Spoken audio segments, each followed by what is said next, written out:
प्रकाशित वाक्य की किताब और उसका पहला अध्याय उसके पहले पद के अंदर लिखा हुआ है, यीशु मसीह का प्रकाशित वाक्य जो उसे परमेश्वर ने इसलिए दिया कि वह अपने दासों को वह बातें जिनका शीघ्र होना आवश्यक है दिखाए, और उसने अपने स्वर्गदूतों को भेजकर उसके द्वारा अपने दास यूहन्ना को बताया। बाइबल भविष्यवाणियों से भरी हुई है। यीशु के जन्म के बारे में, कुछ इस्राएलियों द्वारा सामना की गई कठिनाइयों के बारे में है, लेकिन अंत समय के बारे में भविष्यवाणियां सबसे अलग हैं। ये वे भविष्यवाणियां हैं जो अभी तक पूरी तरह से पूरी नहीं हुई हैं, और इनका संबंध इस दुनिया के अंत से, यीशु मसीह की वापसी और पूरी मानवता के न्याय से जुड़ा हुआ है।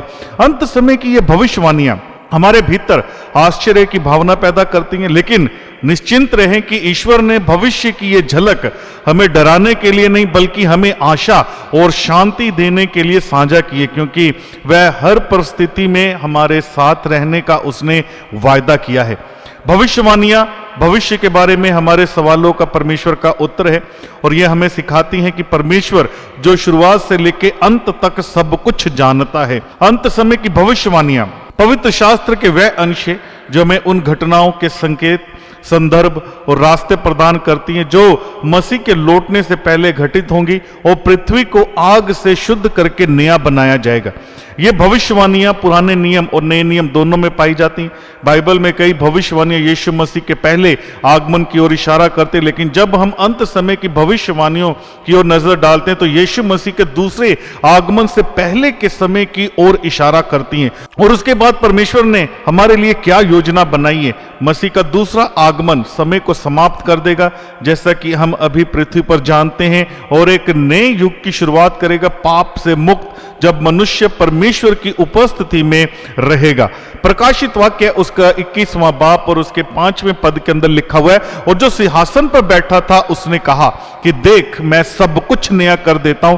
फिर उसने कहा कि लिख ले, क्योंकि यह वचन विश्वास के योग्य और सत्य हैं। भविष्यवक्ता यूहन्ना के माध्यम से परमेश्वर भविष्य की घटनाओं को मानवता के लिए अपनी योजनाओं को उजागर कर रहा है।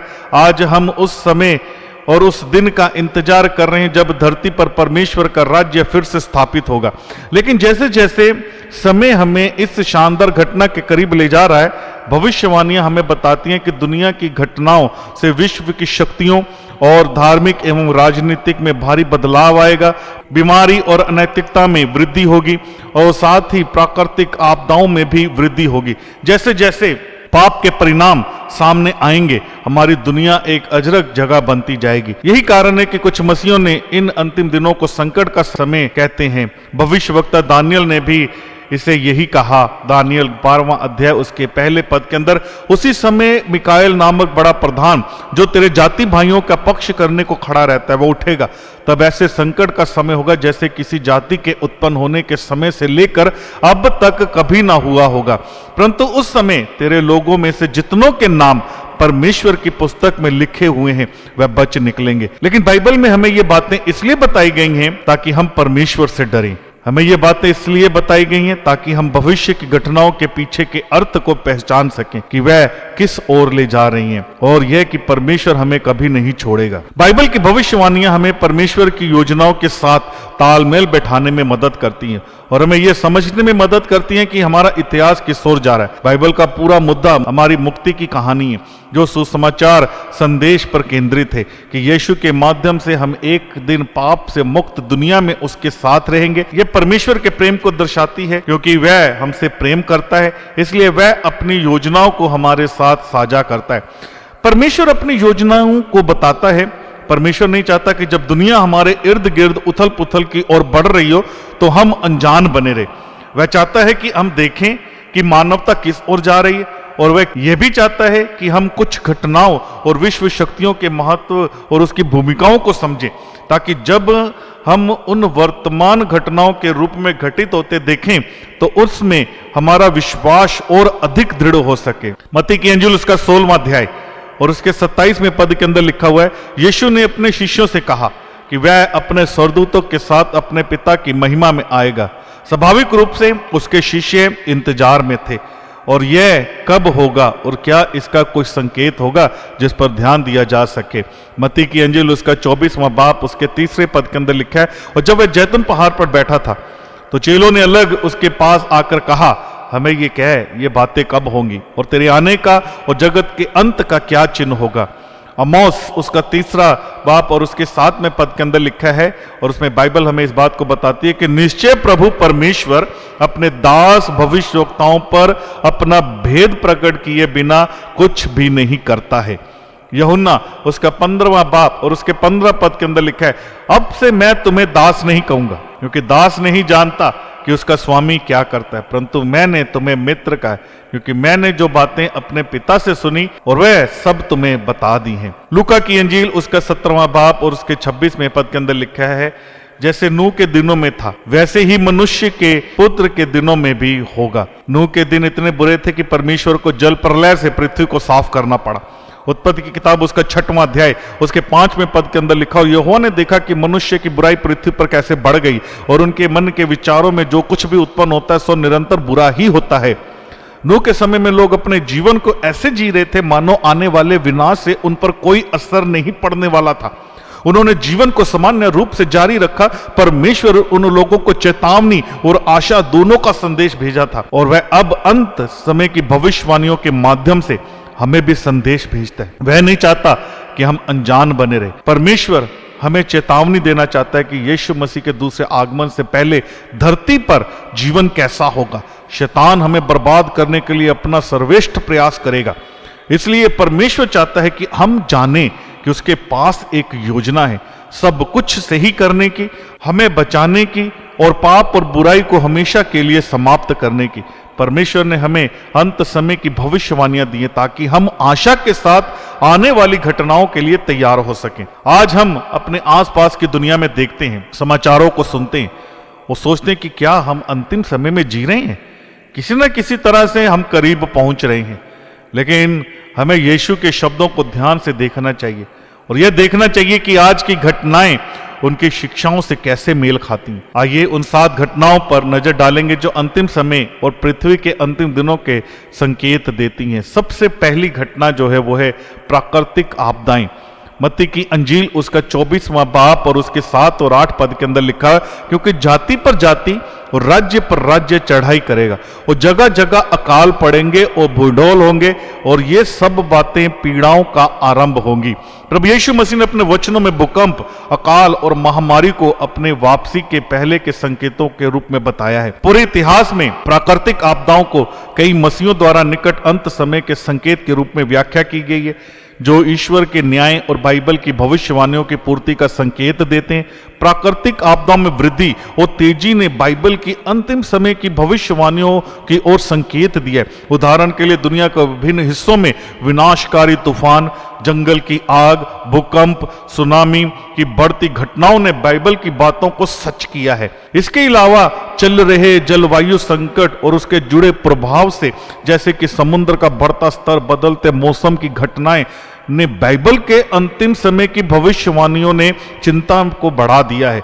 कई मसीहों ने इन संकटों की व्याख्या मसीह की वापसी की संभावना में पृथ्वी के कहराने के संकेत में रूप में की है, जैसा कि रोमियो उसका 8वां बाप और उसके 22 पद के अंदर लिखा है, क्योंकि हम जानते हैं कि सारी सृष्टि अब तक मिलकर कहराती और पीड़ाओं में पड़ी तड़पती है। पहली घटना जो है वो है प्राकृतिक आपदाएं। दूसरी घटना युद्ध और संघर्ष।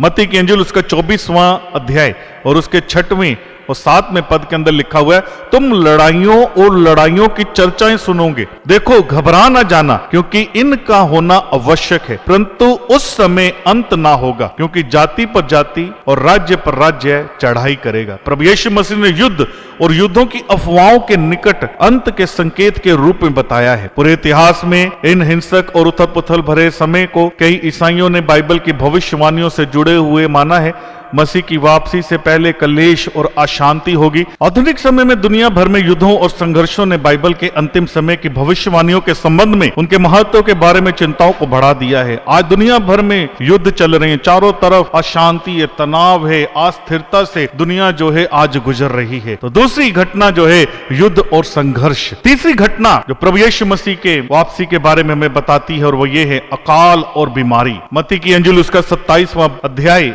और उसके 7 पद के अंदर लिखा हुआ है, क्योंकि जाति पर जाति और राज्य पर राज्य चढ़ाई करेंगे और जगह जगह अकाल पड़ेंगे और भूकंप होंगे। प्रभु यीशु मसीह आने वाले अंत के संकेत के रूप में अकाल और महामारी की बात करते हैं। पिछली शताब्दियों में अकाल और बीमारी के प्रकोप की चर्चा कई मसीहों द्वारा बाइबल की भविष्यवाणियों की पूर्ति के रूप में की गई है। आधुनिक समय में दुनिया भर में अकाल और बीमारी के प्रकोप की बढ़ोतरी है। ने बाइबल की अंतिम समय की भविष्यवाणियों के संबंध में उनके महत्व के बारे में चिंताओं को बढ़ा दिया है। दुनिया के कुछ हिस्सों में खास संकट अकालों के उदाहरण ने बड़े पैमाने पर भूखमरी और मानवीय आपात स्थितियों को जन्म दिया है, जिससे बाइबल की भविष्यवाणियों को पूरा करने में उनकी भूमिका के बारे में चर्चा हुई है। दुनिया ने हाल ही में कई गंभीर बीमारियों के प्रकोप को देखा है।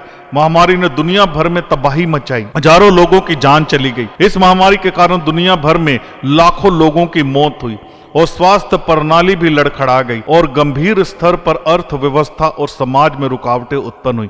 इसके विनाशकारी प्रभाव के कारण कुछ लोगों ने इसे मसीह की वापसी से पहले महामारी और विपत्तियों के बारे में बाइबल की भविष्यवाणियों की पूर्ति के रूप में व्याख्या की है। चौथी घटना जो है हमें बताती है वो ये है कि नैतिक पतन। दूसरा तिमोथियस उसका 3 अध्याय और उसके पहले पद के अंदर लिखा है, पर यह जान रख कि अंतिम दिनों में कठिन समय आएगा, क्योंकि मनुष्य स्वार्थी, लोभी, डींगमार, अभिमानी, निंदक, माता पिता की आज्ञा टालने वाले, नाशुक्रे, अपवित्र, दया रहित, क्षमा रहित, दोष लगाने वाले, असंयमी, कठोर, भले के बैरी, विश्वासघाती, ढीठ, घमंडी और परमेश्वर के नहीं वन सुख विलास ही के चाहने वाले होंगे। वह भक्त के भेष तो धरेंगे पर उसकी शक्ति को ना मानेंगे। ऐसों से परे रहना। अंतिम समय के अंदर संत पौलुस इस वचन को लिखता वो कहता है कि ये जान रख कि अंतिम दिनों में बहुत कठिन समय आएगा और मनुष्य जो है अपने स्वार्थ की खातिर कुछ भी करने के लिए तैयार रहेगा, क्योंकि वचन कहता है मनुष्य सावर्थी हो जाएगा, लोभी, ढींगमार और अभिमानी, निंदक, माता पिता की आज्ञा टालने वाले, नाशुक्र, अपवित्र,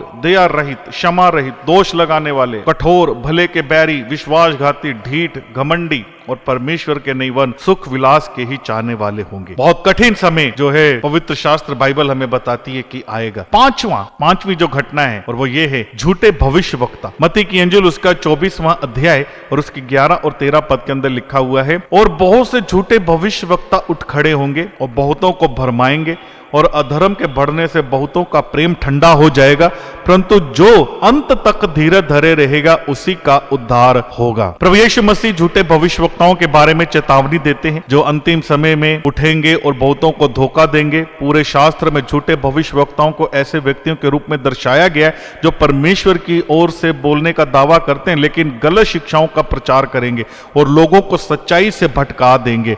आधुनिक समय में भी झूठे भविष्यवक्ता मौजूद हैं जो भ्रामक शिक्षाओं का प्रचार करते हैं, निजी लाभ के लिए लोगों की आध्यात्मिक कमजोरियों का फायदा उठाते हैं। 5वें नंबर पे जो आता है वो है झूठे भविष्यवक्ता। 6वें नंबर पे जो है जो घटना होगी वो है विश्वासियों का उत्पीड़न। मत्ती की इंजील उसका 24वां अध्याय उसके 9 और 10 पद के अंदर लिखा हुआ है, तब वे क्लेश दिलाने के लिए तुम्हें पकड़वाएंगे और तुम्हें मार डालेंगे।